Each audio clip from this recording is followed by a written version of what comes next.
Inilah 4 orang paling hebat dan paling tahu dari segala tahu di dunia ini, bos. Dan satu lagi, mereka jugalah yang paling berkuasa di negara ini. Di hadapan mereka, semua lembaga harus tunduk kepada kemauan mereka.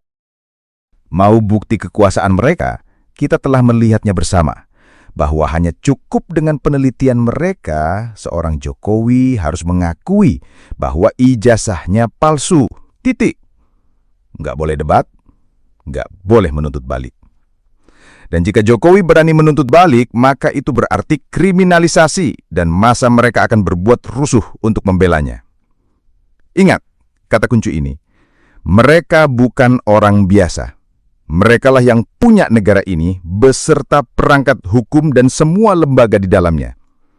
Bukan itu saja, mereka juga telah mengklaim bahwa 93% penduduk negara ini adalah pendukungnya, yang bisa mereka gerakan sesuka hati untuk membela mereka.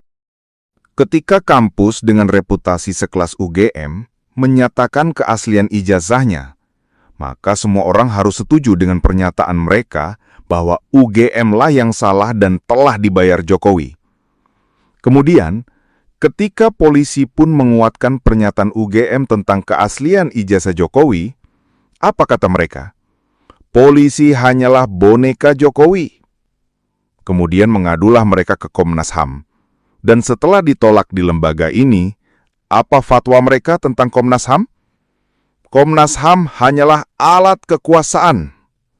Dan semua orang harus setuju dengan fatwa tersebut. Kita tinggal menunggu apa kata mereka tentang Donald Trump, Putin, dan PBB.